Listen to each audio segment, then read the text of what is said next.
Hello and welcome to Beacon Hill Briefings. I'm Jack Patrick Lewis, State Representative here in Ashland and in Framingham.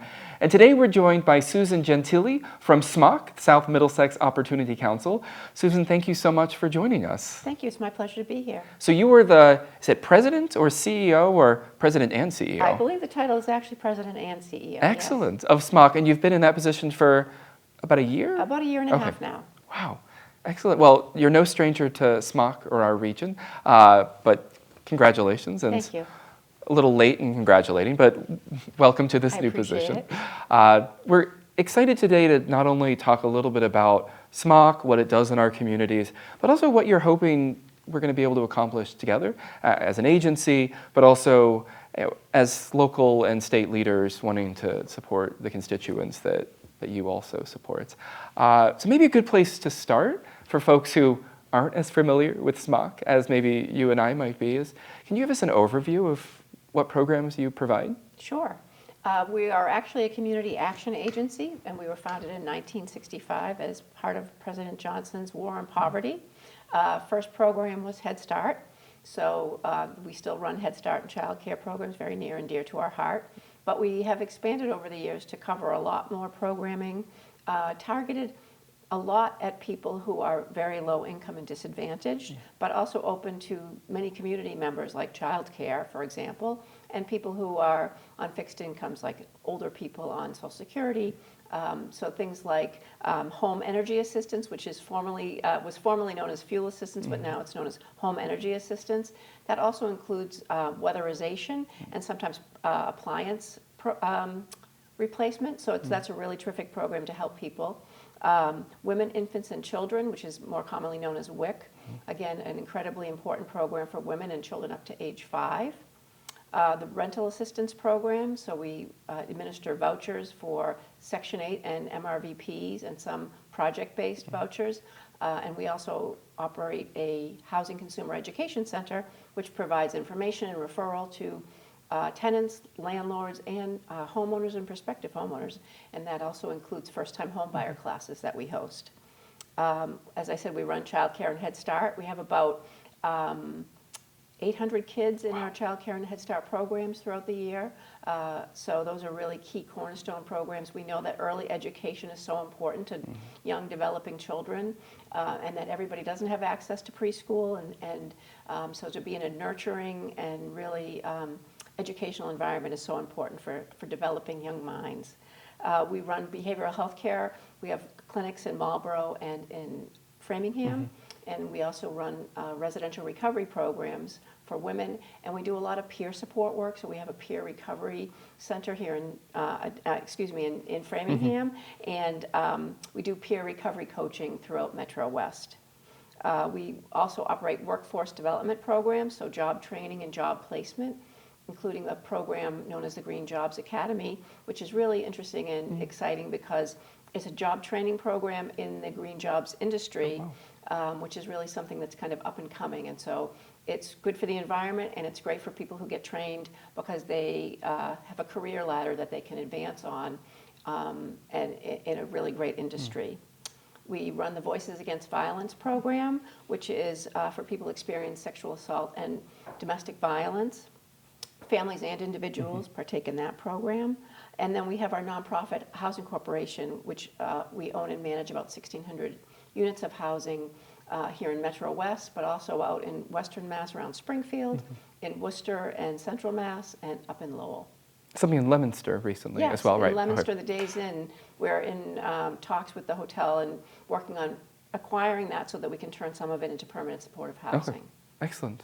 I'm assuming that's public knowledge, and yes. We can talk about it. Okay. As soon as I asked, I was like, "Oh shoot, this is when we should cut." Well, I didn't mean to cut you off, but that was that's it. As somebody who is in regular touch with folks at SMOC, I was reminded of a couple programs that you did. So I think it's good to hear that list. Folks might not think that they themselves are eligible for all of your programs or even any of them, but as you go down the list, there are a few people who wouldn't be touched by at least one or two of those, either themselves or their immediate family. In Framingham and our Metro West region, we have many social service agencies, from SMOC to advocates to JRI Health to Wayside. Anytime I start listing, it's always dangerous because I'm forgetting somebody. And a whole host of other ones that aren't coming to mind, those 4 large ones in particular. And so I know it can be a little tricky for folks to know where to go when they have a need. Do you have any guidance on, should someone call SMOC? Should someone call Wayside? How do you know? Well, I think, we each have some of our own particular specialties. Okay. Advocates is about to open their new center on Route 9, which is really exciting because it will really be a walk-in place for people experiencing especially behavioral health emergency situations. And so that's a wonderful addition to the community. Wayside really specializes in children and family work, and they're wonderful at it. And JRI Health is a wonderful resource for people in the community as well. So I think we each kind of have our own, but although we work together a lot too, there's a lot of overlap. I think the thing about SMOC that's nice is that we really want to have somebody who comes to any of the doors. So let's pick fuel assistance. Someone comes and applies for fuel assistance. As they're doing the application or talking with staff, if another need comes up, the staff person can refer them to our Housing Consumer Education Center. Let's say the landlord is not making some necessary repairs to the heating system. So then they would get a referral to the Housing Consumer Education Center, and somebody there could walk them through talking with their landlord and provide some advocacy, maybe a referral to Metro West Legal Services. Oh yes, that would have been the 5th one I should have mentioned. Another great community resource, so that I think we all work together to really make sure we all have the same goal of making sure that the people we serve really get connected to anything that would be helpful to them, to help them kind of be able to retain housing. That's really one of our main focuses at SMOC. And we know that things like fuel assistance and WIC are programs that are supplemental, but they help people have the money that they need to buy nutritious food and pay their rent and have their heat on throughout the cold winter months. So we really see all those things working together. Some people just need one thing, and that's fine too, but some people need a couple. And I think that's one of the things we specialize in. As someone who works closely with all of those agencies, it's clear that you do all have a collaborative approach. And as much as one never wants to think about agencies or nonprofits thinking about turf and stepping on each other's toes, I've last 6-7 years as the state rep for this area, never ever got that sense. Instead, you're constantly supporting one another and then participating in regional conversations because you all have the same ultimate goal that families need to be supported in our region. And as you said, housing, food, families, recovery, intimate partner violence. SMOC seems to do it all, but you have a focus. And I think for folks watching at home, if you ever think that there's a service that SMOC or these other agencies could provide you, always find if you reach out to me, and I'm happy to reach out on your behalf to help have some of those preliminary conversations. And I'll just say, I'll plug, we are updating our website right now. It's a project we've been working on for, I think, close to a year. Our website that is up right now needs some work. It's outdated, and I'm very excited that we'll get to launch our new one probably in the next 30 to 60 days. We're pretty close. And so I think it will be much more, we've really done it with the consumer in mind, with anybody who might need to find something quickly, or if they want to take some time and look at the breadth of what we do, they'll be able to find it. I think it'll be a much more searchable and usable website when we're finished. So stay tuned, that's coming, and hopefully that will be a good resource for people. Excellent. I know it will, actually. Yes. You just mentioned, so I think when a lot of folks in Framingham think of SMOC, they think of your headquarters just to the east of downtown there. But as you started listing regions and communities, it's clear that SMOC is running programs and across the state. And so can you talk a little bit about what actually goes on outside of Framingham, that it's not just Framingham focused, but also, while folks might be watching this anywhere, right now we're in Ashland. And sometimes it seems like that's a Framingham service and not necessarily an Ashland one, which I know isn't the case. So I'd love to hear more about what you do in Ashland, but also more Sure. Further afield. Well, in Ashland, we really do a lot of work around childcare and Head Start. We have about 100 kids enrolled, and then we serve people with fuel assistance, WIC, behavioral health care. the recovery support programs that we operate are all open to and serving people from Ashland. We also have a women's shelter in Ashland, and I must say the community is so welcoming and supportive. If we need donations and we just ask, we put the call out, people bring things, people donate when they have leftover items. You know, people do food drives, they do coat drives. Anything we need, if we ask the Ashland community, they're right there for us. We have capacity for 28 women at the emergency shelter, and we served 67 women in the last year at Shadows. And that is really an important safety net, and it is all women, and so it's a safe feeling for people to kind of come together. We really build a community within the program, and people might come in and they might have lost ties with friends and family, which often happens, but then they build a new kind of support system from the relationships that they develop in the shelter. And we help people with connections to all the things we just talked about, anything they may need.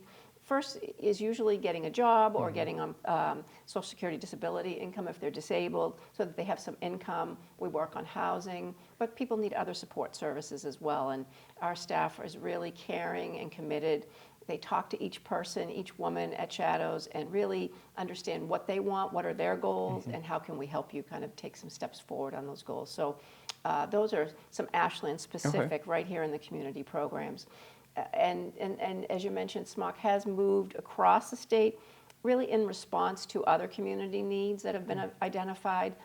We're in Springfield because there was a program called Open Pantry Community Services, which does a lot of incredibly hard work around food insecurity. Food pantry and meal programs were the kind of core programs there, and they were struggling financially, and we were able to kind of go in and help them shore things up. And so then in addition, we've now added some more housing and support programs because we know that there's an emergency shelter and homelessness issue in Springfield and certainly in the surrounding communities. Homelessness is a statewide problem. You and I both know that. And so you really have to kind of target it in each of the communities in the Commonwealth because it's really everybody's issue. And so in Springfield, we've done a lot of around housing development and supportive services. And then in Worcester, we went into a shelter that was operating there for many, many years, and again, needing to go through some leadership changes. So we went in and eventually affiliated with them and changed it to the Greater Worcester Housing Connection. And again, we don't just operate emergency shelter, we have a housing footprint there. So it's a lot of work around assessment, figuring out what people need, how can we connect them to the services they need, getting them into housing, and then giving them support services that they may need so that they stay housed. And then the same thing happened in Lowell, where there was a shelter there where we were called in to help with an emergency shelter program there. And again, we're developing some additional housing there as well, and really feeling committed to each of those communities. We employ people in those communities. Our management staff are from those communities. We really try to represent the communities in the work that we do because we know it's slightly different. The problem of homelessness is the same across the state. Housing is too expensive, and people with low incomes can't afford it. And it's gotten worse over the years. But we know that the solutions are finding some affordable housing units, matching people with subsidies and vouchers when they can get them, and then giving them also the wraparound support so that they can stay stably housed and overcome other obstacles that they may have with whether it be behavioral health issues, substance use, and it's kind of a road to recovery, right? Recovery isn't just one and done. I stopped drinking or drugging and that's that. Sometimes people they take a step forward and they take a step backward, but it's a journey, and we try to go on the journey with them and really provide that support so they keep trying. I think that's really the name of the game. And then people feel good. Once they're in housing, they're ready to maybe think a little bit more about trying sobriety again and feeling some more success with it. When you have your own place, a key and a lock in your own four walls, it really makes a big difference for people. And so we know that's the most important thing in each of the communities that in which we work. How many units did you say you ran statewide? About 1,800. Okay, wow. Some family and individuals. Okay. Families and individuals, 1,800, okay. I hadn't ever ventured to think of how many units maybe you manage. So it's good to finally have a number there. You're definitely not new to SMOC. We were talking before the show. You've 30-something years at SMOC in one capacity or another. But can you talk to us a little bit about your own journey, like how you first got involved, and now you're the boss. Sure. And it's funny, if someone had told me when I started that I would be where I am today, I really wouldn't have believed it. I really reflect the people that we serve and the people who work for us, in that I was a single parent living paycheck to paycheck, really struggled financially myself in my early career at SMOC. And I'm also a daughter and a granddaughter of immigrants, newcomers to this country who came searching for a better life. And so I really value and embrace all of those pieces of my identity. And at SMOC, I was really provided with opportunities to advance. And I started in the Housing Corporation, actually. I'll give a shout out to Darlena Sanko-Mazurek, an Ashland person who actually hired me at SMOC as a housing coordinator. And then I had a lot of opportunities to move around. I worked in the family emergency shelter system for a while as a case manager, and then I worked in the single adult emergency shelter programs, and so kind of advanced throughout. And I will say another thing that the agency gave to me was a push and encouragement to go back to college, because I had been in college and then I stopped because I couldn't afford it and I had a young son. But I went back many years later and I did finish. And so that's the kind of, again, thing I see in the people that we serve and other people who work for us every day. So I feel I truly reflect both populations. And so I feel really excited to be in the place where I am. I love what I do. I love the people I work with, and I really feel the mission, like right here, because of the way I was raised and my own experiences. So it was just meant to be. And are you only the second executive director after? No, I think there was one before Jim, and then Jim, and so I guess I'm the third. Okay. Jim had been around. He was there for a long time, 30-something years, yes. Anytime that an executive director comes in, and especially after somebody who's been there for so many years, it can be tricky because everyone assumes that there's a culture of the building that we all take a part in, that those who work in a building. And so I'm sure you're putting your own spin on things, and over time, SMOC will take a different shape because of your leadership and in your priorities. But as you look down the road, I wish we had a crystal ball. That would make so much of our work so much easier.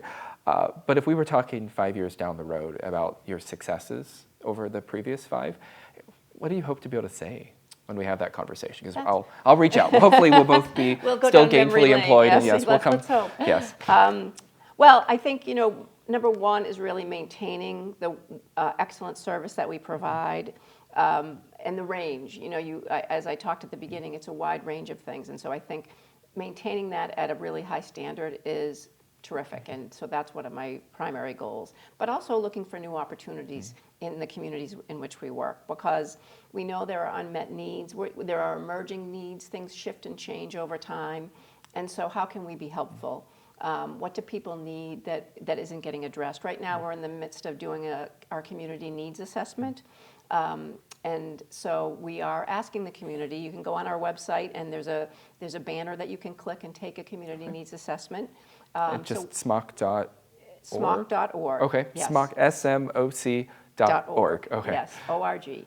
And so anyone can take the community needs assessment. Okay. So we're going to gather all that information together and really use that to guide how we plan out what we want to do over the next several years. I'm also interested in looking at community organizing, kind of back to our roots as a community action agency, and what could we be doing a little bit differently or more assertively around community organizing and helping people within our communities, especially the disadvantaged and those who don't feel they have a voice, helping them to find their voices and use them however they see fit. So we're interested in taking a look at that.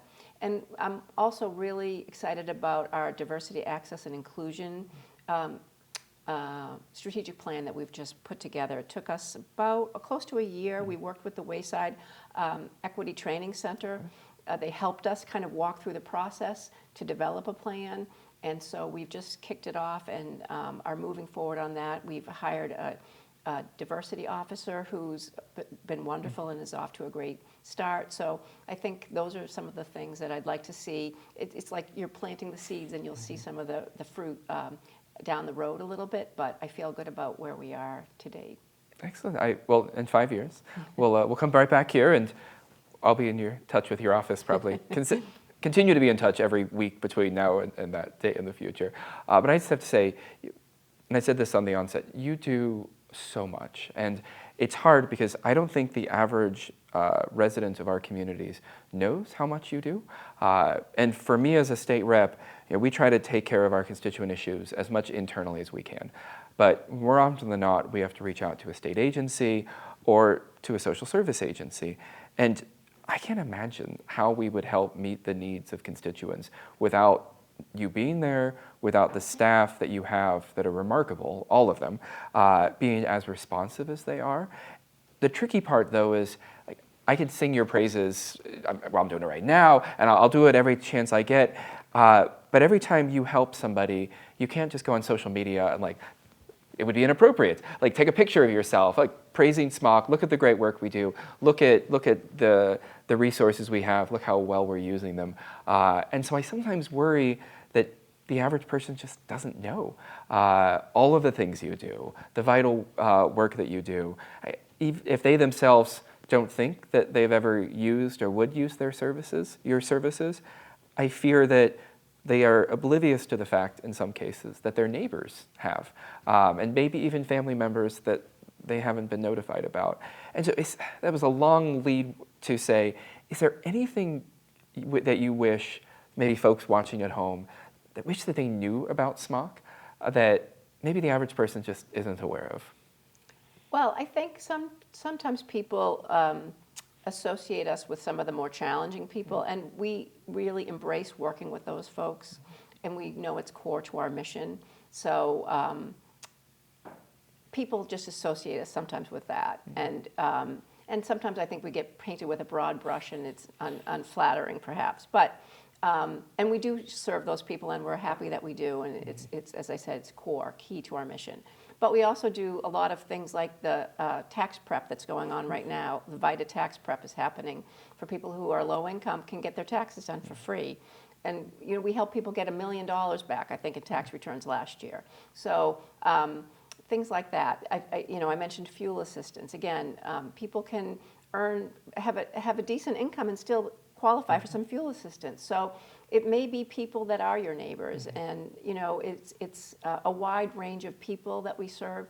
Children in childcare, children getting WIC services, a lot of information and education for landlords. Landlords maybe don't know what the law is all the time. Mom and pop buy a 2-family house and they may not know. They can call our Housing Consumer Education Center, and we'll give them the information about security deposit law so they can do it correctly.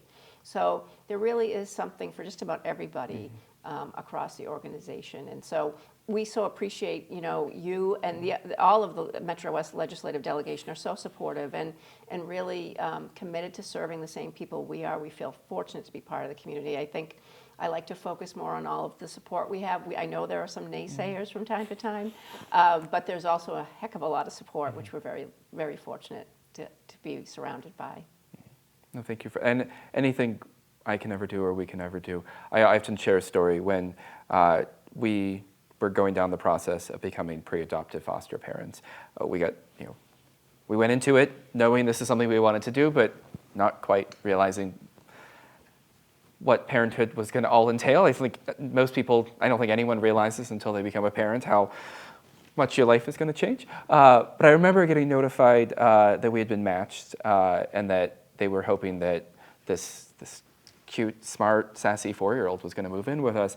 And they emailed me a document of places to call for services because they wanted some additional services for our family with the transition. And SMOC, Advocates, and Wayside were on the list. And this was 9 years ago now. So I lived in Framingham, but I wasn't a state rep yet. SMOC, Wayside, Advocates, those were just names on buildings that I didn't have a personal connection with. And I remember going down, I called each of them.